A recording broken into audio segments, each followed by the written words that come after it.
Welcome to True Echo, where real stories echo louder than fiction.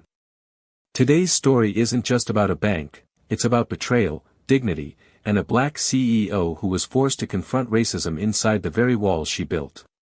She walked in as a customer. What happened next shocked the entire country, and made headlines overnight. Late afternoon sunlight spilled across the marble floors of Carter Financial's flagship branch like a final stroke from a painter's brush. The glass doors slid open with a soft hiss, letting in a quiet breeze, and with it, Jasmine Carter. Her white sneakers tapped softly across the stone floor as she walked, cardigan draped over her shoulders, jeans pressed but casual.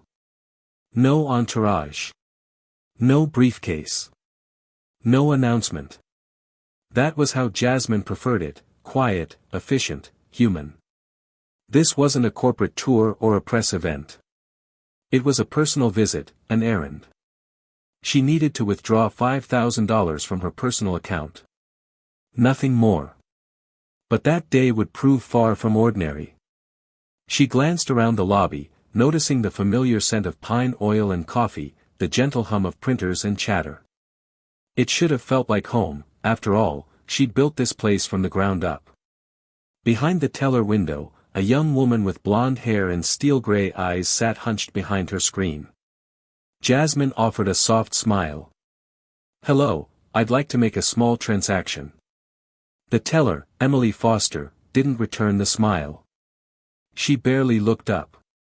Her fingers continued tapping the keyboard as if Jasmine's voice had been background noise. Without a word, she flicked a form across the glass divider like a dealer sliding a losing card. "Fill this out," she said, her tone cold and flat. Jasmine's hands moved slowly as she took the pen. Name. Account number. Amount. The rhythm of writing should have felt automatic, but an odd chill ran down her spine. She'd done this hundreds of times, not just in this branch, but across a dozen like it. Why, then, did it feel like something was off? She slid the completed form along with her ID across the counter. Emily paused. Her eyes finally met Jasmine's, and stayed there. Cold. Analytical. Suspicious. Not the kind of gaze that acknowledged a customer. No, this one judged. Evaluated. Reduced. Jasmine's ID card sat between them like a challenge. The teller studied it a bit too long, flipping it over, squinting, glancing up and down as if trying to match the image with the woman in front of her. The name was right there, Jasmine Carter, but something in Emily's face said she couldn't believe a casually dressed black woman could carry such a name. Or such weight. Without a word, Emily stood, ID in hand, and disappeared through the frosted glass door behind her. The sound of her heels echoed like warning bells. Jasmine stood motionless at the counter, her breath steady, her face unreadable. Behind her, the security guard straightened. A pair of customers looked over, then quickly away. The low hum of the room began to quiet. And Jasmine, founder, CEO, builder of empires, waited. The frosted glass door remained closed longer than it should have. Jasmine stood silently at the counter, her fingers resting gently on the cool marble surface. Every second stretched into a quiet indictment of the very values she had worked to uphold. This place had been her dream, a vision turned real brick by brick, dollar by dollar. Now she felt like a stranger in it. Finally, the door opened. But it wasn't Emily who returned.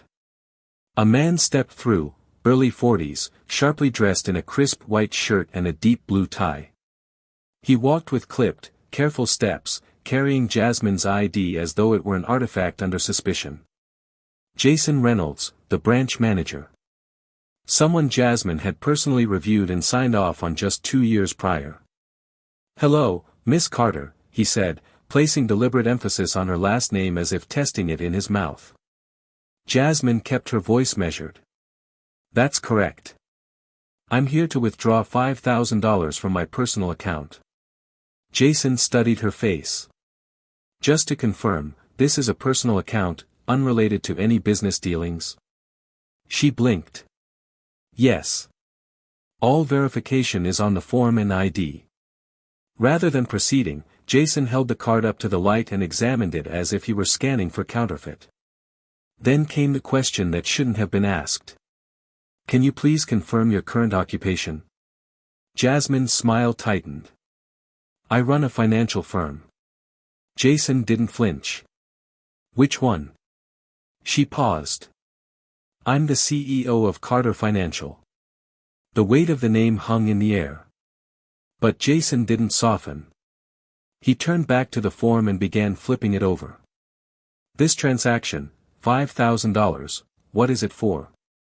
For personal use, Jasmine answered, her voice cool. Jason's expression didn't change. And do you remember the date of your last transaction? Or the amount of your last deposit? Jasmine's jaw tensed. You have access to all of that, Jason. I don't need to recite my history to withdraw money from my own account. Behind the counter, Emily had returned and now stood stiffly beside her manager, her face unreadable, her hands locked nervously behind her back. The customers nearby had grown noticeably quieter. The elderly couple shifted uncomfortably on the bench. A young man with a backpack stopped typing on his laptop and just watched. Jason ignored it all. Miss Carter, please understand, we're simply ensuring security protocols are followed. This is standard. But Jasmine knew better. This wasn't standard. This was a test, a performance, built not on protocol, but on disbelief. She had walked in as a woman, as a black woman, dressed plainly, asking for what was hers. And that was enough to trigger alarm bells in the minds of those who still held outdated ideas about who gets to belong and who doesn't. Her voice sharpened. Jason. I personally reviewed your resume. I signed off on your hiring. You're standing in a building I approved, with staff I helped train. Are you seriously telling me that my identity and presence here, in my own bank, still require all this scrutiny? Jason's eyes flicked toward Emily, then back to Jasmine. A crack in his composure appeared, just for a moment. But he wasn't ready to back down. He doubled down. We must complete a secondary verification. These are just the rules. I'm sure you understand. And then, as if things couldn't get more absurd, Jasmine noticed his hand slip under the counter. Subtle. Quick. Pressing a hidden button. She'd installed those buttons herself during the original security design meetings. Silent alarms. Used only in the event of imminent danger. Except today, that danger was her. Her eyes narrowed. So this was how it would be. Within 60 seconds, Jasmine heard the unmistakable sound of heavy boots approaching across the tile. The lobby had gone nearly silent, save for the rhythmic thump of someone large moving with purpose. It didn't take long for the figure to appear, the branch's security guard, a tall white man in his 40s, wearing a dark blue uniform and a stern face. He stopped just behind Jasmine. Not beside her. Not in front of the desk. Behind her. As if she were the threat. Jasmine didn't flinch. She didn't even turn around. Her eyes stayed locked on Jason, who now seemed to stand taller with the guard present. A new edge of confidence crept into his voice as he spoke, louder this time, for the entire lobby to hear. Miss Carter, due to the unusual nature of this transaction and the discrepancies in information provided, we're escalating verification. The guard is here to ensure the safety and order of this branch. The customers were no longer pretending not to watch. The entire room was now caught in a collective suspension, mouths slightly open, bodies leaning forward, eyes flicking between Jasmine, the manager, and the guard looming behind her like a silent wall. Jasmine tapped her fingers once on the marble. Then she reached into her cardigan pocket, slowly, deliberately, and pulled out her phone. Her voice was low but resonant. If this is standard procedure, she said, then you won't mind if I record everything for clarity and documentation. She turned the camera on. Jason's eyes widened, just for a second. The guard behind her shifted his weight, suddenly unsure whether he was part of a routine or a scandal. Jasmine slowly panned the camera across the room, the teller counter, the glass offices, Jason's face, and finally her own calm reflection in the screen. Then she started speaking, not just for Jason, but for everyone listening. My name is Jasmine Carter. I am the CEO and founder of Carter Financial. I came here to make a personal transaction, a withdrawal from my account. I presented my ID. I completed the form. I complied with every policy. She turned her gaze back to Jason. And I was treated as a threat. Jason's voice faltered. Miss Carter, please. I was only following. What regulation, she cut in, her voice suddenly cold and sharp, allows you to delay service, call security, and interrogate a customer about their last deposit just because they don't look the part? The room was holding its breath. Even Emily, standing behind the counter, had tears forming in her eyes. Her fingers twitched at the hem of her uniform. She looked like she wanted to vanish into the wall. Jasmine didn't let up. Jason, if I were a white man in a tailored suit, would I be standing here, treated like a fraud in a building I personally paid to construct? There was no answer. Only silence. Heavy. Shameful. Echoing through the branch. And then, from the waiting area, a voice broke the stillness. She's right. An elderly black woman in a lavender hat stood up slowly from one of the benches. Her hands trembled slightly, but her voice was steady. I've banked here since the day this place opened. I remember when Ms. Carter cut the ribbon. You ought to be ashamed, young man. Others began murmuring. A man with a newspaper lowered it and nodded. A younger woman, her arms folded, looked straight at Jason and shook her head. The current had shifted. The tide was turning. Jason, still grasping the counter, looked more rattled than ever. I didn't mean to disrespect. You disrespected more than me, Jasmine said, her voice rising with purpose. You disrespected every customer who's ever walked in here believing this was a place of equality and fairness. You've proven the opposite. She turned to the guard. And you? Did anyone tell you I was causing a disturbance? Did I raise my voice? Threaten anyone? The guard stammered. No, ma'am. I was just called. Then remember your job next time, she said coldly. Your uniform doesn't give you the right to stand behind people like me just because we make you uncomfortable. A hush fell over the room again. Only this time, it wasn't fear. It was respect. And Jasmine, standing with her phone raised, didn't look like a victim anymore. She looked like a leader reclaiming her house. Jasmine's phone continued recording. Its red blinking light reflected off the counter like a signal flare in a war of silence. She didn't waver. Her hand was steady. Her breath even. But in her heart, something deep and wounded had cracked open, not just from today, but from every quiet moment of disbelief she'd endured to get here.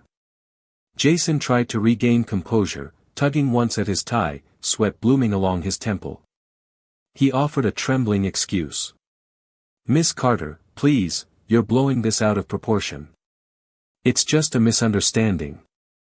You're not in uniform. How was I supposed to know? Because my name is on the glass out front, Jasmine said, her voice like polished steel. Because I handed you my ID. Because I've stood on that stage and cut the ribbon at this branch. You didn't miss the signs, Jason.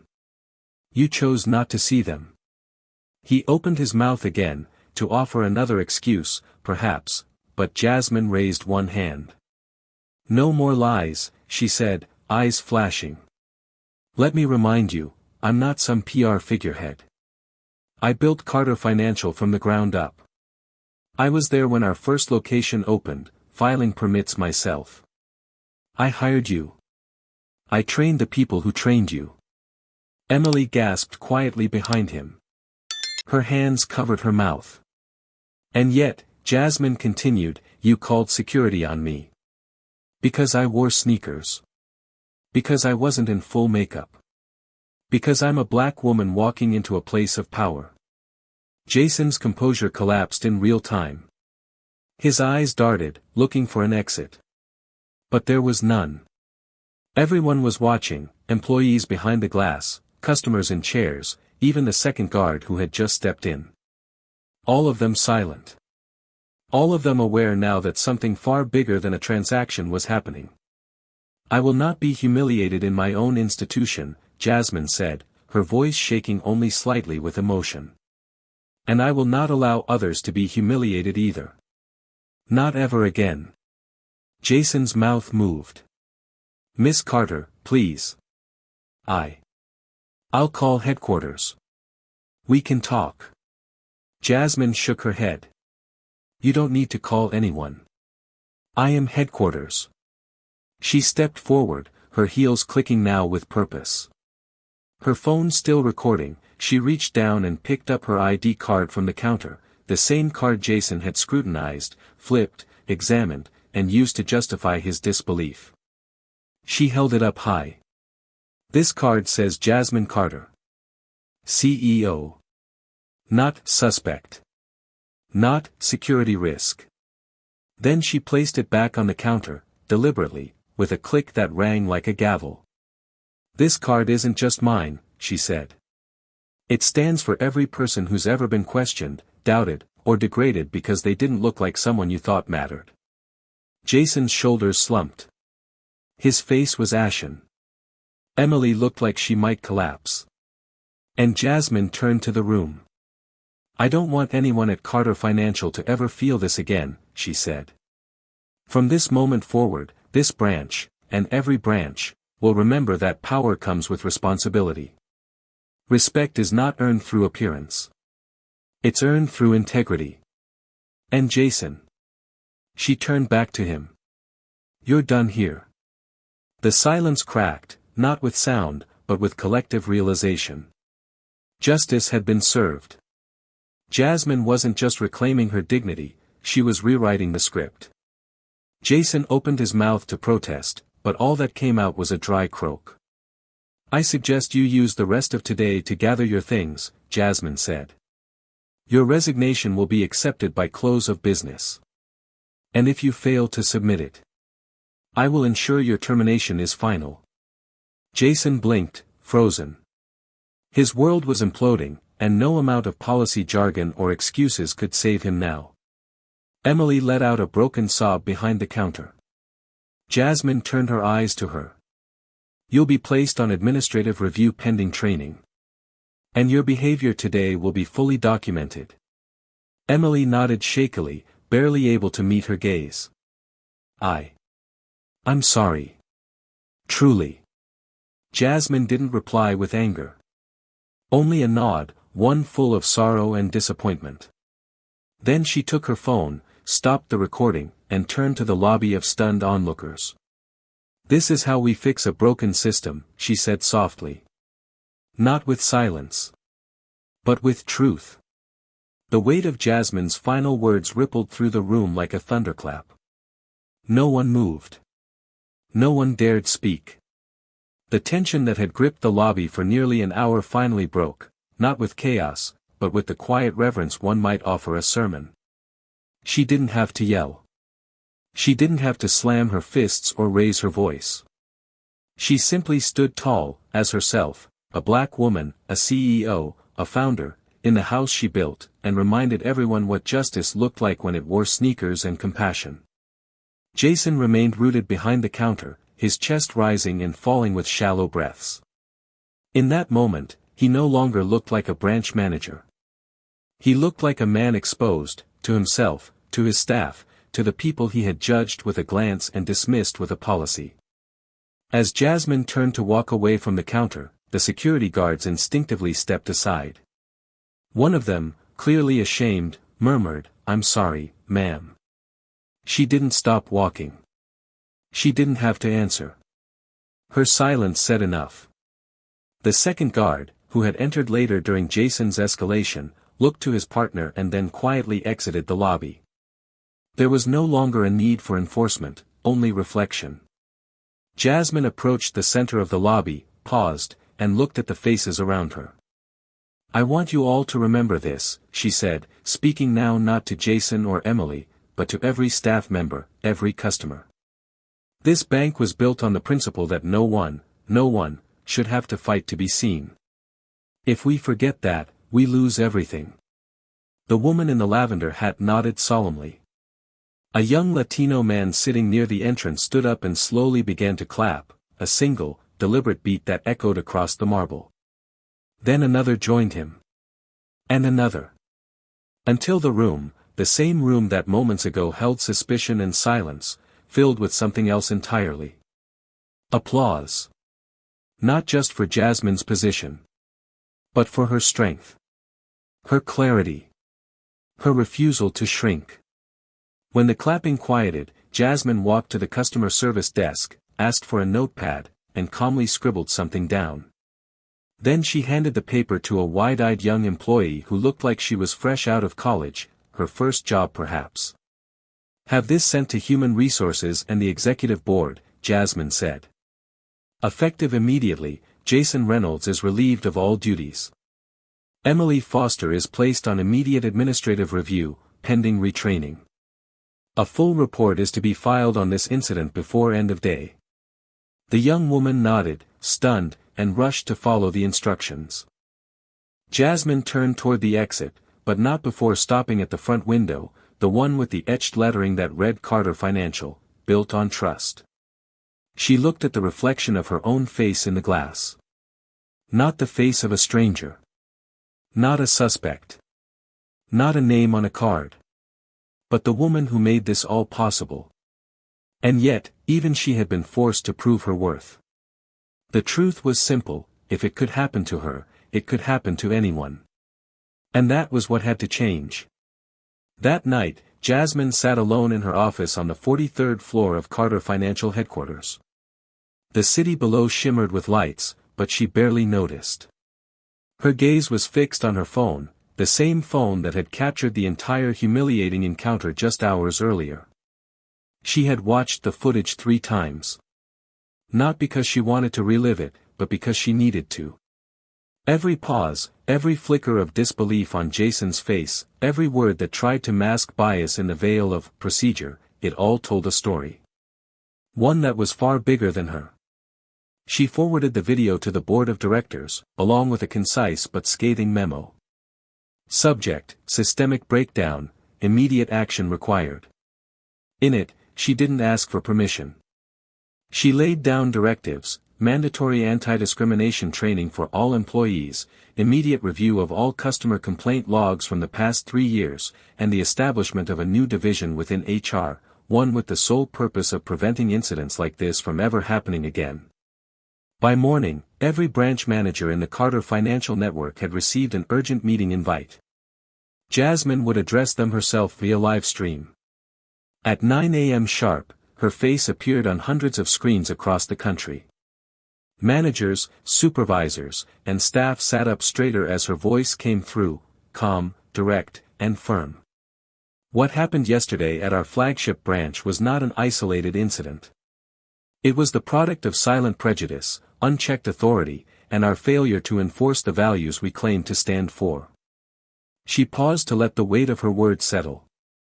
"I was humiliated, not because I broke policy, but because I didn't look the way someone thought a CEO should. But this isn't just about me. It's about every single customer we've ever made feel small. Doubted. Dismissed." Her gaze pierced the screen.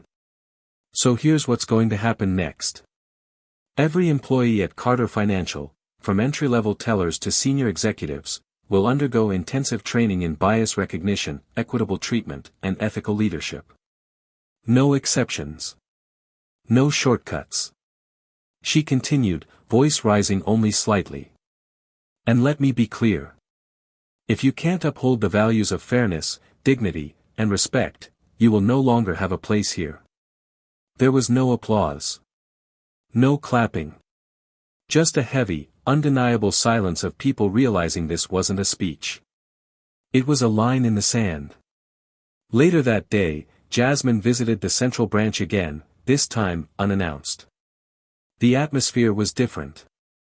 Staff stood straighter. Customers stared, not with disbelief, but with admiration and gratitude. The tension was gone, replaced with something new. Awareness. When she passed Emily's former window, a new teller stood behind the glass, a young woman who offered Jasmine a warm smile and said, "Welcome, Ms. Carter. How can I help you today?" Jasmine didn't need anything. She had come to see the change. And it was starting to show. She walked past the counters, down the corridor, to the manager's office. It was empty. Jason Reynolds' nameplate had already been removed. In its place, taped to the door, was a printout of a new company-wide memo. Respect is not a courtesy. It is a policy. Jasmine Carter. She smiled faintly and turned to leave. But before she reached the door, a familiar voice called out from behind. "Ms. Carter?" She turned.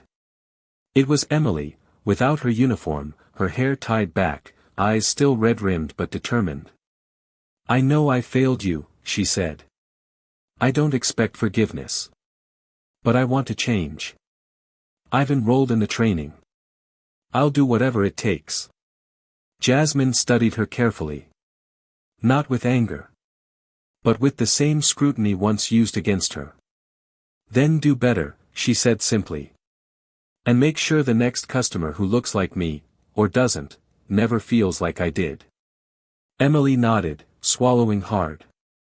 Jasmine left the branch not as a symbol of wealth or power, but as a guardian of something far more important, justice. Within a week, Jasmine Carter's story, both humiliating and heroic, had gone viral. News outlets picked it up after customers who witnessed the incident shared clips on social media. The videos amassed millions of views. Hashtags like #RespectIsPolicy and #JasmineCarterMoment trended across platforms. But what shocked the nation wasn't just the footage of a black CEO being humiliated at her own bank. It was what she did next.